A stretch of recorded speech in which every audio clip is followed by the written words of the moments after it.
ကိုသာသူ့နေရာမှာဆိုတဲ့အတွေးလေးတစ်ခုနဲ့ပဲစဉ်းစားကြည့်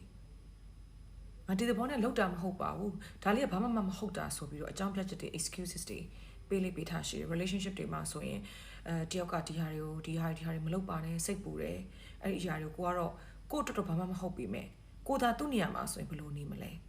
အော်ငါ့ရဲ့ချစ်သူလေးကတော့စိတ်ပူနေလိမ့်မယ်ငါ့ရဲ့ချစ်သူလေးကတော့ဘယ်လိုတွေတွေးမိနေလိမ့်မယ်သူကဘယ်လိုမျိုးအားနည်းချက်ရှိတာဘယ်လိုအတွေးလွန်တတ်တယ်ဘယ်လိုစိတ်ပူတတ်တယ်ဆိုတာဒီလိုအားနည်းချက်တွေကိုကိုကသိထားတယ်ဆိုရင်ဒီအရာတွေကိုတတ်နိုင်ဆုံးရှောင်ပါကိုသာသူ့ညမှာဆိုရင်ဘယ်လိုခံစားရမလဲဆိုတဲ့စိတ်ကလေးနဲ့ဘယ်အရာကိုပဲလုပ်နေပါစေဘယ်အရာကိုပဲရွေးချယ်နေပါစေဒါတွေအားလုံးကိုဂရုစိုက်ပြီးတော့လုပ်ပါပြောဆိုပါလှုပ်ဆောင်ပါတချို့သော relationship တွေမှာရှိတယ် main ကလေးတွေဘက်ကပဲဆိုပြအများနဲ့ပြောပါမယ်။ဘာလို့ဆိုအများစုက main ကလေးတွေကပို့ပြီး emotional ဖြစ်တတ်တယ်။ပို့ပြီး attach ဖြစ်တတ်တယ်။ယောက်ျားလေးနဲ့ရှင်းတယ်ဆိုရင်ယောက်ျားလေးတွေတိတ်မတွေ့တတ်ဘူးဆိုရင်အရင်က TV တွေမှာလည်းရှင်းပြထားတယ်။ယောက်ျားလေးရဲ့အတွေ့အကြုံရှင်းတယ်။နော်လှုပ်ချင်လှုပ်မယ်မလှုပ်ချင်မလှုပ်ဘူး main ကလေးတွေမှာဒီ10မိနစ်10စက္ကန့်အတွင်းမှာပဲအတွေ့အကြုံကအများကြီးသူတို့ဆိုဖီယာလိုမျိုးဆိုလဲအရင်အတွေ့လွန်တတ်တဲ့ overthinker လူတွေဆိုရင်ဆိုပြတော့အရင်တွေးတတ်တဲ့အတွက်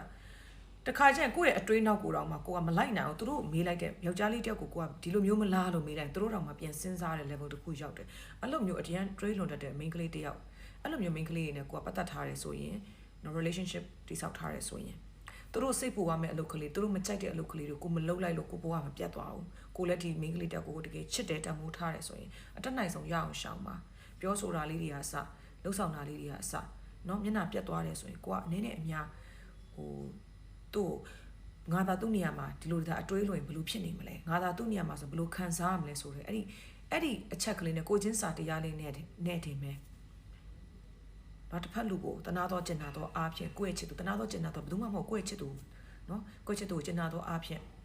နားလည်ပေးပါနော်ဒီလိုမျိုးတစ်ဖက်လူခံစားမဲ့အလုပ်တွေကိုမလုပ်ဆောင်ပါနဲ့တို့တပြောက်ကြားလေးတွေကိုကတော့မသိမသာနဲ့ဝုန်းနဲ့လုပ်လိုက်တာပဲဒါပေမဲ့တစ်ဖက်လူတော့ကျတော့တက်သေးလေးအကြီးလည်းဖြစ်နေတတ်တယ်အဲ့တော့အကောင်းဆုံးညှိနှိုင်းပြီး effective communication နဲ့အကောင်းဆုံး